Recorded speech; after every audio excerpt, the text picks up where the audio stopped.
नमस्कार. खास भेट या सदरामध्ये वेगवेगळ्या व्यक्तिमत्वांना आम्ही आपल्या भेटीकरता घेऊन येत असतो. आजच्या या खास भेटीमध्ये आपल्या खास भेटीला आल्या आहेत पिंपरी चिंचवड शहरातील राष्ट्रवादी काँग्रेसच्या पक्षनेत्या मंगला कदम. मंगला कदम हे नाव पिंपरी चिंचवड करता जेवढं सुपरिचित आहे तेवढंच पिंपरी चिंचवडच्या बाहेर देखील सुपरिचित आहे. याचं एकमेव कारण म्हणजे त्यांचं या शहरामध्ये असलेलं कार्य. पक्षाकरता त्यांची स्वतःची असलेली तेवढी समावेशकता, या सगळ्याच गोष्टींनी राजकारणामध्ये त्यांनी आपल्या व्यक्तिमत्वाचा एक वेगळा ठसा गेल्या काही वर्षात उमटवला. अशा या मंगला कदम आज खास भेट या आपल्या विशेष कार्यक्रमातून आपल्या भेटीला आल्यात. ताई नमस्कार. नमस्कार. आमच्या या दर्शकांना आपली राजकीय प्रवासाची वाटचाल जाणून घ्यायला नक्कीच आवडेल. जेव्हा आपण ही राजकीय कारकीर्द सुरू केली, एक महिला म्हणून काय आपले अनुभव होते, आपली मानसिकता काय होती त्या क्षणाला? पहिल्यांदा मी असं सांगू इच्छिते की ज्यावेळेला 1992ला 74वी घटना दुरुस्ती झाली आणि राजीव गांधींनी ती अंमलात आणली आणि पवारसाहेब मुख्यमंत्री असताना ती योजना आम्हाला खऱ्या अर्थानं आरक्षण मिळालं आणि 1992 साली महिलांना 33% आरक्षण मिळालं. त्यावेळेला माझा राजकीय प्रवास खऱ्या अर्थानं सुरू झाला असं मला पहिल्यांदा सगळ्यांना सांगावंसं वाटतं. एक महिला म्हणून तुमची स्वतःची त्यावेळची मानसिकता काय होती? कारण कुठली एक महिला म्हणलं की तिच्यामध्ये एक आई आली, बहीण आली, ह्या सगळीच एक वेगवेगळी व्यक्तिमत्व साठवलेली असतात. एक वेगळा निसर्ग आतमध्ये दाटलेला असतो. ह्या सगळ्या निसर्गाला अनुसरून राजकीय क्षेत्रात आपण पाऊल टाकतोय, काय नेमकी भावना होती? नाही, मुळात म्हणजे मी ज्यावेळेला राजकीय क्षेत्रामध्ये पाऊल टाकलं त्यावेळेला प्रत्येक येणारा पाहुणा घरामध्ये जो मतदार असतो, मग माझे मोठे दीर तात्यासाहेब कदम महापौर होते, माझे पती अशोकराव कदम हे स्टँडिंग कमिटी चेअरमन होते, पक्षनेते होते. आमच्या घरी येणारा प्रत्येक माणूस, आम्हाला घरातली शिकवणच अशी होती की आपल्या घरातला येणारा प्रत्येक माणूस हा आपल्यासाठी देव आहे आणि त्याचा आदरातिथ्य करणं. ह्याच्या व्यतिरिक्त राजकीय जीवनामध्ये मला तसं काही जास्त हे नव्हतं. परंतु ज्यावेळेला मी लग्न करून आले त्यावेळेला ह्या राजकीय घराशी माझं जास्त जे रोजचं बघणं होतं आणि येणाऱ्या माणसांशी कसं चांगलं बोलावं एवढाच राजकारणातला मला माहिती होतं. बाकी मला त्यातलं राजकारणाचं काही माहीत नव्हतं. मुळात म्हणजे मी पुण्यामध्ये राहिलेली, अगदी टिपिकल सदाशिव पेठेमध्ये राहिलेली आहे. भावे स्कूलमध्ये शिक्षण झालं. रोज संध्याकाळी SP कॉलेजला जाऊन कबड्डीची प्रॅक्टिस करणे, खेळाडू वृत्तीची असणारी मी, म्हणजे खेळामध्ये प्रावीण्य मिळवलेली ती त्यावेळची होते. आणि तिथून एकदम उलटा प्रवास म्हणजे खेळ एकीकडे आणि राजकारण एकीकडे, असं दोन्ही वेगवेगळी घरं. म्हणजे पूर्वीचं घर एकदम टिपिकल सदाशिव पेठेमधलं आणि इकडे आल्यानंतर एकदमच टिपिकल राजकीय जीवनातलं घर, असे दोन्ही विभिन्न प्रवास होते. पण माझं लग्न झालं त्यावेळेला मी फक्त 16 वर्षाची होते. म्हणजे 15 संपून 16. त्यावेळेपूर्वी काही कायदा नव्हता की तुमचं लग्नाची अट इतक्या वर्षाची वगैरे, असं काही नव्हतं. त्यामुळे माझं लग्न फार लवकर झालं. त्यामुळं मला वाटतं की मला जे काही राजकीय धडे असतील, संस्कार असतील, हे मला माझ्या घरातूनच मिळाले. तुमचा हा म्हणजे कौटुंबिक पार्श्वभूमीचा प्रवाह बदलला, पण तरी सुद्धा तुमच्या वॉर्डामध्ये जी काही तुम्ही विकास कामं केली ती नक्कीच उल्लेखनीय आहेत, ज्याची दखल ही पिंपरी चिंचवडच्या बाहेर देखील घेतली गेली आहे. काय गमक सांगाल ह्याच्यामध्ये? गमक म्हणजे मला असं वाटतं की प्रत्येक नगरसेवकाने किंवा नगरसेविकेने आपण कोण आहोत ह्याच्यापेक्षा आपण नागरिकांसाठी आहोत हा पहिल्यांदा त्यांनी त्यांच्या मनामध्ये हुंगाट बांधली पाहिजे. आपल्या वॉर्डामध्ये लोकांना नेमकं काय पाहिजे? आज नागरिकांना काही आपण देण्यापेक्षा मला असं वाटतं की पहिली स्वच्छता, पाणी, ड्रेनेज व्यवस्था, या 3 गोष्टी नागरिकांना तुम्ही चांगल्या दिल्या पाहिजेत. बाकी नागरिकांना आता किती लोक तुमच्याकडे येणार आहेत की म्हणजे 15,000 वोटर तुमचे असतील, त्यातल्या किती ऍडमिशन तुमच्याकडे येत असतात? फार बोटावर मोजणे इतक्या ऍडमिशन्स येत असतात. किंवा तुम्ही नोकरीला लावा किंवा आमच्यासाठी प्रयत्न करा, हे वर्षातनं तुमच्याकडे येणारे लोक किती आहेत की फार बोटावर मोजणे इतके आहेत. पण लाईटची व्यवस्था तुमची व्यवस्थित असली पाहिजे, लोकांना नागरिकांना पाणी हे चांगलं दिलं गेलं पाहिजे, रस्ते व्यवस्था व्यवस्थित असली पाहिजे. ह्या 4-5 मुद्दे जर तुम्ही नागरिकांशी अगदी जवळून तुम्ही जर त्यांचे प्रश्न सोडवले तर मला असं वाटतं की ह्याच्या व्यतिरिक्त नागरिकांना तुमच्याकडनं काही नाही पाहिजे. पक्षनेत्या म्हणून काम करताना जे काही अनुभव आले भले बुरे दोन्ही बाजू, काय सांगू शकता? नाही, आता मला राजकारणात जवळजवळ 25 वर्ष झाली, त्यामुळे मी सगळ्या गोष्टी ज्या काय आहेत त्या अगदी जवळून बघितलेल्या आहेत.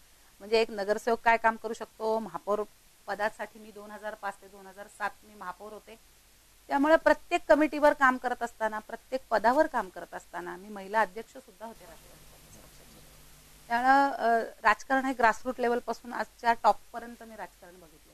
त्यामुळे त्रास कधी होत नाही. मुळात म्हणजे राष्ट्रवादी काँग्रेस पक्षाची पिंपरी चिंचवडमध्ये सगळ्यात जास्त नगरसेवक आहेत. त्यामुळे राष्ट्रवादी काँग्रेस पक्षाची सत्ता असल्यामुळे आणि पक्षश्रेष्ठींचं जे काही ऑर्डर असते, पक्षनेत्याचं काम काय असतं महत्त्वाचं, की तुम्ही तुमच्या नेत्यांनी जे सांगितलेले आहे त्याची अंमलबजावणी करणे, त्याच्यात फेरफार न करणे आणि प्रामाणिकपणे काम करणे. या जर गोष्टी तुमच्याकडे असतील तर मला असं वाटत नाही तुम्हाला त्रास होईल. कारण प्रत्येकाला शंका केव्हा निर्माण होते, उदाहरणार्थ माझ्या एखाद्या नगरसेवकाला माझ्याविषयी शंका केव्हा निर्माण होईल की मी पक्षश्रेष्ठींचं नाही ऐकून दुसरं काही काम करत असेल तर त्यांना शंका येईल. मग ते डायरेक्ट आमच्या पक्षश्रेष्ठींशी सुद्धा बोलू शकतात की बाबा हे ह्यांना सांगितलेलं हे बरोबर होतं का नव्हतं. आणि ज्यावेळेला पक्षश्रेष्ठींनाही कळेल आणि पक्षश्रेष्ठी सांगतील की नाही हे असं बरोबर होतं, हेच मी सांगितलेलं होतं, त्यावेळेला जो विश्वास निर्माण होतो. त्यामुळे मला 2.5 वर्षामध्ये तसा काही त्रास नाही झाला. पुण्यामधल्या ह्या एवढ्या मतदारसंघांमध्ये आता विधानसभेची निवडणूक समोर आहे. एकाही महिलेनं अजून तिकीट मागितल्याचं पुढं येत नाहीये दर्शनाला. या पार्श्वभूमीवर काय सांगू शकाल की महिलांची अनुत्सुकता आहे किंवा तिकीट वाटप करता तुमची भूमिका काय, तुम्ही स्वतः तिकीट मागणार का? नाही, मुळात म्हणजे कसं आहे राजकारणामध्ये शेवटी मी ज्यावेळेला नगरसेवक झाले त्यावेळेस मी एकदा म्हणजे ओपन मध्ये पण उभी राहिले. नगरसेवकाचा वॉर्ड हा छोटा असतो आणि आमदारकीच्या वेळेला फार मोठे वॉर्ड एकत्र असून मग तो असतो. त्यावेळेला नेमकं काय होतं की कितीही केलं तरी अजून मानसिकता बदलायला मला वाटतं वेळ लागेल. आम्ही नेहमी मला सगळेजण असं विचारत असतात की आता किती दिवस महिलांना आरक्षण दिलं पाहिजे. मी म्हणते हे महिलांचं आरक्षण असायलाच पाहिजे. कारण ज्या वेळेला मला आरक्षण दिलं म्हणून मी राजकारणात आले, अन्य मी राजकारणात नसते आले.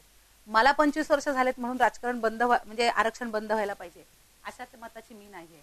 माझ्यासारख्या कितीतरी अशा भगिनी आहेत की त्यांना पाण्यात पडलं की पोहायला येतं.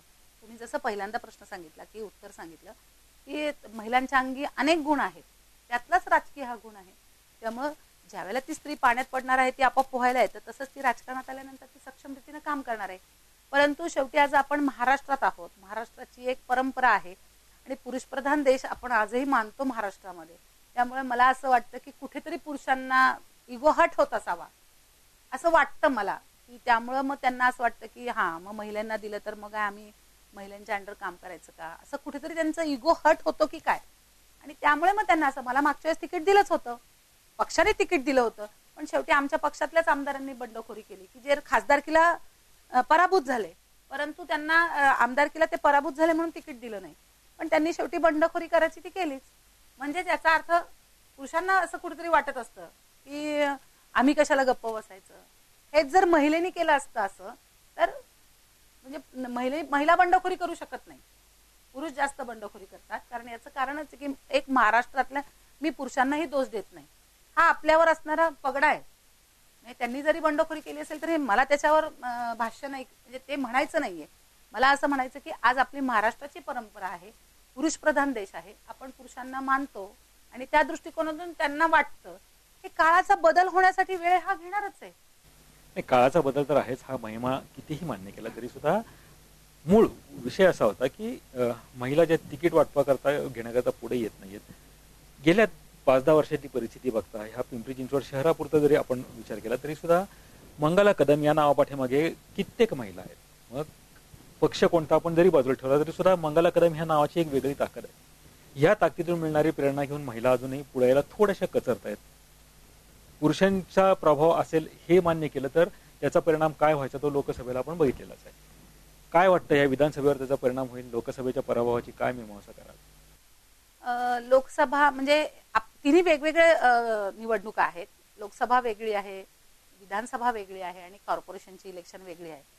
प्रत्येक वेळेचं समीकरण हे दरवेळेला वेगवेगळं असतं. लोक आता तसे राहिलेले नाहीयेत, म्हणजे कुठल्याही निवडणुकीत काय केलं म्हणजे दुसऱ्या निवडणुकीत तेच करतील असं आपण सांगू शकत नाही. त्यामुळे लोक आजकाल, मतदार हा जागरूक मतदार आहे. त्यामुळे लोकांना सगळं माहिती असतं की आज कुठल्या इलेक्शनला आपण काय केलं तर आपल्याला हे होईल. एक लाट होती असं आपण म्हणू शकतो की होती लाट, आणि त्या लाटेमध्ये लोकसभेच्या ह्याच्यामध्ये आज लोकांनी बदल बघितला. परंतु तो बदल बघितल्यानंतर काय बदल झाला हे सुद्धा आज नागरिक बघतायत ना, की तिथे तुमची गॅसचा रेट, आज आम्ही महागाई ज्या वेळेला होती म्हणून लोकांनी असं सांगितलं आता ही महागाई खूप आहे, ती महागाई खूप आहे आणि त्याच्यामुळे आम्ही बदल करतोय. पण ही सत्ता आल्यानंतर महागाई कमी झाली का? नाहीच झाली. मग आज शेवटी परत सुज्ञ नागरिक आहेत, ते विचार करणार आहेत. विधानसभेची निवडणूक आपण पण मागच्या वेळी लढवली होती, त्यात जे काय अपयश आलं तो इतिहास झाला. पण आता पुढची निवडणुकीचं काय प्लॅनिंग काय आहे? नाही, पक्षश्रेष्ठी जर सांगणार, अरे बघा, आम्ही 12 महिने 18 काळ काम करत असतो. सकाळपासून आमचं ऑफिस चालू असतं, संध्याकाळी आम्ही 7 वाजेपर्यंत. सकाळी मी 10 वाजता जरी ऑफिस सुरू केलं तर संध्याकाळी 7 वाजेपर्यंत आमचं कामं चालतात, परत बाकीची कामं चालत असतात.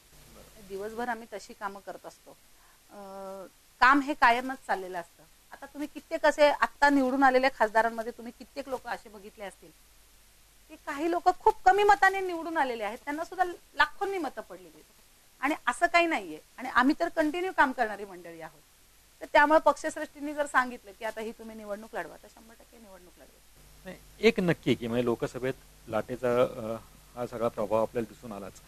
कारण राष्ट्रवादी पक्षापेक्षा शरद पवार साहेबांची जी काही एक शिकवण होती, जी ठेवण होती, जी एक वैचारिक पगडा होता, हा अजूनही जनसामान्यांवरती आहेच. तुम्ही ते इतकी वर्ष काम करताय त्यांच्याबरोबर. पण तरी सुद्धा हा विधानसभेमध्ये पुढच्या येत्या काय चित्र अपेक्षा आहे? मी तुम्हाला सांगितलं ना की अपेक्षित आम्हाला राष्ट्रवादी काँग्रेस पक्षाला यश येईल, हे चित्र आम्हाला अपेक्षित आहे. आणि त्याला कारणही अशीच आहेत की आज नागरिक सुज्ञ आहेत. आज पिंपरी चिंचवडमध्ये माझ्या समोर मी ज्यावेळेला 78 साली लग्न होऊन आले त्यावेळेचं पिंपरी चिंचवड आणि आजचं पिंपरी चिंचवड, आज आपण दापोडीला एंट्री केली तर डोळे मिटणारा माणूस सुद्धा सांगेल नाही मी पिंपरी चिंचवडमध्ये आलो. ही सत्यता आहे. ही सत्यता आपल्या पिंपरी चिंचवडमध्ये आहे. आणि म्हणूनच नागरिकांनी एवढी एक हाती सत्ता जी राष्ट्रवादी काँग्रेस पक्षाला दिली याचं कारणच आहे. आज पिंपरी चिंचवड मधला कायापालट जो झालेला आहे, एवढा मोठा कायापालट आहे. आज काय नाही आपण पिंपरी चिंचवडमध्ये सांगतो. आज सगळ्या गोष्टी पिंपरी चिंचवडमध्ये आहेत. आणि त्यामुळे पिंपरी चिंचवड लोक पसंत करतात. लोकसंख्या एवढी का वाढली पिंपरी चिंचवडची? पिंपरी चिंचवड लोकांना आवडलंय म्हणूनच पिंपरी चिंचवडची लोकसंख्या वाढलेली आहे. डेव्हलपमेंट आवडलेली आहे म्हणूनच पिंपरी चिंचवड लोकांना आवडलेलं आहे. त्यामुळे लोकांनी पिंपरी चिंचवडमध्ये नक्की यावं. मी लोकांचं स्वागत करते. आणि पिंपरी चिंचवडमध्ये जागा पण भरपूर आहे, स्कीम मोठ्या मोठ्या चालू आहे.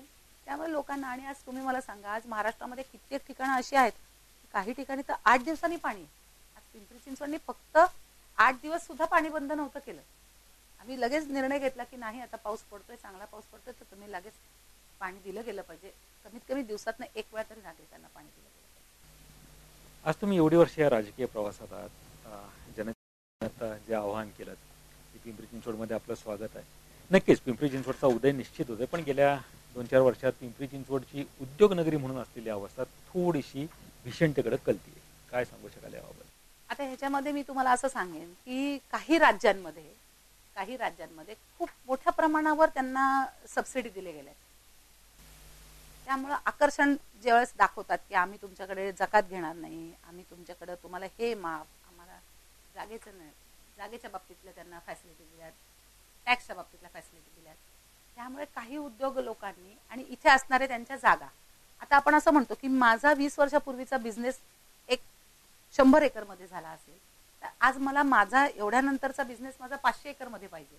तर त्यामुळे अशी सुद्धा काही इंडस्ट्रियल लोकांची अडचण असेल की त्यांचे बिझनेस ज्यावेळेला मोठे झालेत त्यावेळेला कुठेतरी, ज्यावेळेला मोठा बिझनेस झाल्यानंतर माझ्या 100 एकरमध्ये जर होत नसेल तर त्यांना 250 एकर लागत असेल, 300 एकर लागत असेल, 500 एकर लोक लागत असतील. वर्कर इकडून तिकडेच करतायत.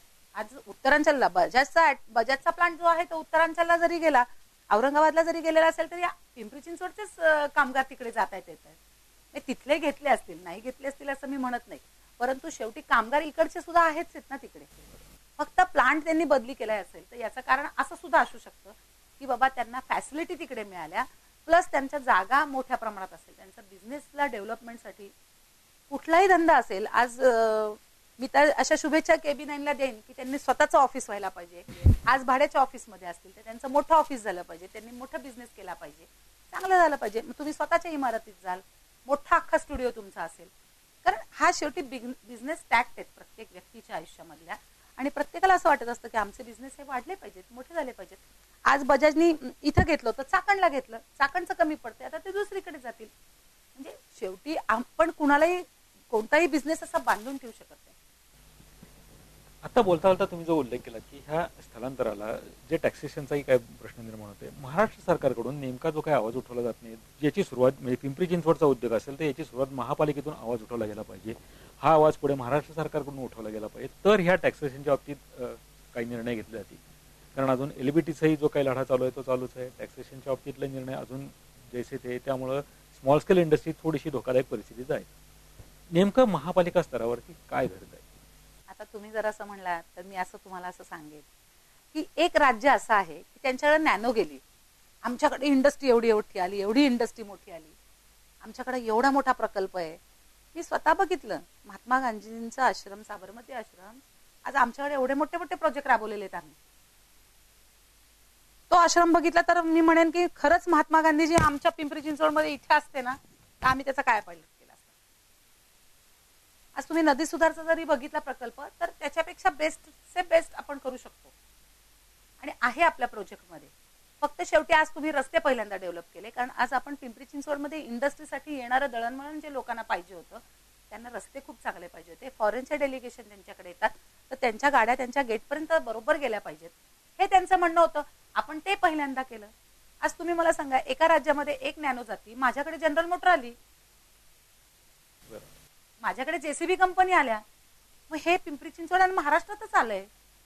तर मग ह्याचा मीडिया आणि आम्ही जो ऍडव्हर्टाईज आमची करायला पाहिजे होती ती आमची ऍडव्हर्टाईज कुठेतरी मला वाटतं कमी पडते असं वाटतं. कारण मी असं म्हणेन की माझ्याकडे जर एवढ्या कंपन्या आहेत, आज आज कुठली कंपनी नाहीये, टाटा आहे, बजाज आहे, गरवारे आहे, सगळ्या फोर्स मोटर आहे, जनरल मोटर आहे, जेसीबी कंपनी आहे.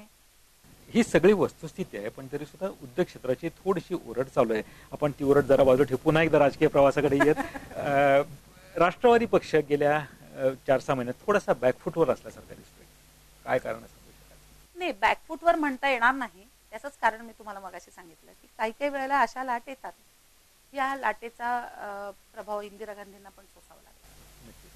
त्यामुळं कधी कधी लोकांना असं वाटतं रोज घरचा वरण भात खाण्यापेक्षा कधीतरी हॉटेलमध्ये जाऊन बिर्याणी खावी. एक गृहिणी आहे, मी हेच उदाहरण देऊ शकते. आणि मी सर्वसामान्य एक छोटी कार्यकर्ती आहे. आज सुद्धा माझ्या कार्यकर्त्यांबरोबर गप्पा मारते, त्यांना काय पाहिजे ते बघत असते, माझ्या वॉर्डामध्ये काय गरज आहे हे मी बघत असते. म्हणून मी वरण भात आणि बिर्याणीचंच उदाहरण देऊ शकते. कारण घरातली बाई जर वरण भात तूप लोणचं खायला व्यवस्थित घालणार असेल तर घरातली लहान मुलं सुद्धा म्हणतात, मम्मी आपण कधीतरी जाऊया ना बाहेर जेवायला. त्यामुळे लोकांना सुद्धा कसं झालेलं आहे की काहीतरी चेंज झाल्यामुळे जर काही बदल येऊ शकतो का असं लोकांनी लोकसभेत बघितलं. पण त्यातही फारसं म्हणजे लोकांच्या अपेक्षा पूर्ण झालेल्या नाहीत, ही वस्तुस्थिती आहे. ही जी मध्यंतरीच्या काळात गटबाजी झाली, थोडीशी फुटीरतावाद वाढला आहे, नेमकी आता विधानसभाही पुढे आहे, काय परिणाम होऊ शकतो या फुटीरतावादाचा आणि पुन्हा राष्ट्रवादी एकसंध होऊ शकतं का? नेमकं काय घडते? प्रत्येक पक्षामध्येच हे असतं. कुठल्या पक्षामध्ये असं गट नाहीये, तट नाहीये असं कुठंच नाही. त्यामुळे प्रत्येक पक्षामध्ये हे असतं. पक्षश्रेष्ठी सगळ्यांना परत एकत्र करत असतात, परत पक्ष हा नीट होत असतो. हा पक्ष आहे, राष्ट्रीय पक्ष आहे. मी तुमचं म्हणणं फक्त मध्ये मुद्दाम तोडतोय की गेल्या काही वर्षांमध्ये राष्ट्रवादीने पिंपरी चिंचवडमध्ये केलेल्या कार्यामुळे पिंपरी चिंचवड हे जगाच्या नकाशावर जाऊन पोहोचलं, ही वस्तुस्थिती आहे. ह्या पार्श्वभूमीवर पुन्हा ही गटबाजी जनतेलाही देखील अपेक्षा नव्हती. तुम्ही तर त्या पक्षामध्ये आहात, काय नेमकं सोचताय आणि काय घडतंय गोटामध्ये? नाही, गोटामध्ये घडणं मी तुम्हाला तेच सांगितलं ना. कसं असतं, आता पूर आलाय, त्या पुरामध्ये कुणी उडी मारायची आणि पुराच्या अलीकडे कुणी थांबायचं. एक माणूस मोटरसायकल घेऊन चाललाय, तुमचं मीडियाचं शूटिंग आहे, मोटरसायकलवरनं त्याला दिसतंय की समोरून पाणी आपल्या पुलावर आहे, पण त्याला काय वाटलं मी त्या पुरातून वाहून पुढे निघून जाईन, पण त्याचं काय झालं, तो पुरात वाहून गेला. असंच होतं, जो चुकतो तो वाहून जातो आणि जो बरोबर आहे तो परत जागेवर राहतो. प्रत्येक व्यक्तीने हा विचार करायला पाहिजे आणि त्या विचार केल्यानंतर आपण बुडणारे का वाचायचे प्रत्येकाने ठरवायचं असतं. आमच्या या राजकारणामध्ये नवीन येणाऱ्या मुलींना, महिलांना काय संदेश देऊ शकाल आपण? तुमचा एवढा प्रगाढ अनुभव आहे, अनुभवापेक्षा तुम्ही अजितदादा किंवा शरद पवारांसारख्या दिग्गजांबरोबर इतकी वर्ष आहात, या अनुभवातून जे काही मोलाचे 2 शब्द आहेत, काय सांगाल आमच्या या नवीन पिढीला जे राजकारणात येईल? राजकारण म्हणजे कोणतंही असू दे, म्हणजे राजकारण असू दे, बिझनेस असू दे, कोणतीही गोष्ट असू दे, आपण ज्यावेळेला कष्ट, मेहनत, प्रामाणिकपणा हे ज्यावेळेला करत असतो त्यावेळेसच त्याच्यात यश मिळत असतं. आणि मी खास करून सांगेन की राजकारणात पूर्वी लोक म्हणायचे की महिलांनी राजकारणात येऊ नये, पण तुम्ही जर मला विचारलं तर माझ्याकडे एकही असा वाईट अनुभव नाही की राजकारणात आल्यानंतर मला हा वाईट अनुभव आला. एक पण असा नाहीये की मला वाईट अनुभव आला. मी असंही लोकांना असं सांगेन की जर बिझनेसमध्ये उदाहरण महिला आहेत तर त्याच्यामध्ये सुद्धा तिला वाईट अनुभव येऊच शकतो ना. मग राजकारण वाईट आहे असं कशासाठी म्हणायचं? आपण आपली कार्यक्षमता, आपण काम करता असताना आपली परिपक्वता, ह्या सगळ्या गोष्टी आपण अंमलात आणल्या पाहिजेत. योग्य रीतीनं काम केलं तर कुठल्याही क्षेत्रामध्ये महिलेला किंवा कुठल्याही तरुण पिढीला सुद्धा असेल, मुलांच्या, मी महिला असं मी म्हणणार नाही, कारण आज मी 25 वर्ष जर राजकारण करणार असेल आणि मुलगा आणि मुलीमध्ये भेद नको असं जर आम्ही म्हणणार असू, तर मी दोघांनाही संदेश असा देईन की कोणतंही गोष्ट असू दे, कोणतंही कार्य असू दे, कोणतंही काम असू दे, त्याची लाज वाटता कामा नये. आणि जर एकदा आपण एखादं काम करायचं जर ठरवलं तर ते काम आपण अगदी आत्मीयतेने, अभ्यासपूर्वक, विचारपूर्वक, कष्ट आणि मेहनतीने केलं पाहिजे. एक अत्यंत मोलाचा संदेश त्यांनी दिलाय. पण तरी सुद्धा दर्शक जातात, एक शेवटचा प्रश्न ताई, MIT कॉलेजमध्ये जे राजकीय धडे जे दिले जातात, नवीन कोर्सेस चालू आहेत, आमच्या बऱ्याच तरुण मुलामुलींची एक शंका असते की तिकडे जाऊन आम्हाला राजकारणात यश मिळेल का? काय सांगू शकाल याबद्दल? असं काही नाही. जर असा कुणीतरी एखादा सिलेबल काढला असेल अभ्यासाच्या बाबतीतला, शिकावं ना. आता पिक्चर मध्ये काम करणारे जरी आई वडील खानदानी पिक्चर मध्ये असतील, फिल्म इंडस्ट्रीमध्ये असतील, तर त्यांची मुलं शिकतातच ना. कारण जर नवीन काही आलेलं असेल, आता मला अनुभव मिळाला, माझ्या घरातल्यांचं मी बघत होते, मला अनुभवाने, जेव्हा प्रॅक्टिकल आपण नॉलेज जास्त असतं म्हणतात, त्यावेळेला ते प्रॅक्टिकल नॉलेज खरंच उपयोगी पडतं. तर त्यामुळे कसं असतं, प्रॅक्टिकली तुम्ही काय काय बघता आहे, परंतु त्याच्यापेक्षा सुद्धा रोज जीवनामध्ये नाविन्यपूर्ण रोज निवून येत असतं. त्यामुळे जर नवीन सिलेबल्स प्रमाणे जर राजकीय ह्याच्यामध्ये जर शिकलं कुणी, तर त्याच्यात वाईट काहीच नाही. कारण त्याच्यातून त्यांचा अभ्यास पहिल्या दिवसापासूनच ते तयार असतील. कारण शिकणं हे फार माणसाच्या दृष्टिकोनातून महत्वाचं आहे. रोज त्या माणसाने शिकलंच पाहिजे, कोणतंही जीवन असू दे. त्याच्यामध्ये MIT कॉलेजने तसं सिलेबस चालू केलं असेल तर शिकायला काहीच हरकत नाहीये. आज यशोदामध्ये मोठे मोठे ट्रेनिंग होतात, म्हणजे इव्हन मुख्यमंत्र्यांसकट, पवार साहेबांसकट सगळीच लोक यशोदामध्ये जर काही नाविन्यपूर्ण शिकायचं असेल तर तिथे ते सिलेबस असतात, तिथं ट्रेनिंग कोर्सेस असतात. 1 दिवसाचा असतो, 2 दिवसाचा असतो, वेगळा विषय असेल तर त्याची माहिती तिथे दिली जाते. आम्ही लोक सुद्धा तिथे जातो. आम्हाला सुद्धा लोकांना, नवीन असणाऱ्या नगरसेवक असतील, ग्रामपंचायत सदस्य असतील, त्यांना ट्रेनिंगला एखादा विषय देतात, तुम्ही त्याच्यावर त्यांना समजून सांगा असं सांगतात. हे सांगितलं तर शिकणं हा वाईट गुण नाहीये माझ्या मते. शिक्षण हे केव्हाही असलं पाहिजे आणि त्याचा फायदा नक्कीच त्यांना सुद्धा, विद्यार्थ्यांना चांगला मिळेल. मला वाटतं राजकारणात इच्छणाऱ्या या सगळ्या तरुण पिढीला अत्यंत मोलाचा संदेश, कष्ट, जिद्दचा आणि या नवीन सिलेबसचा शिकण्यापासूनचा सगळ्या ताईंनी अत्यंत प्रामाणिकपणे आणि खूप मोकळेपणानं सांगितलं. मला नाही वाटत ह्या त्यांच्या सल्ल्यामध्ये कुठेही त्यांचा राजकीय अंतर्भूतपणा होता, कुठेही दिसला नाही. एक शिकण्यासारखी गोष्ट आपलेपणाने जी ताईंनी सांगितली. ताई, आपण आलात, आमच्या दर्शकांना एवढी मोलाची माहिती दिली त्याबद्दल मनपूर्वक आभार.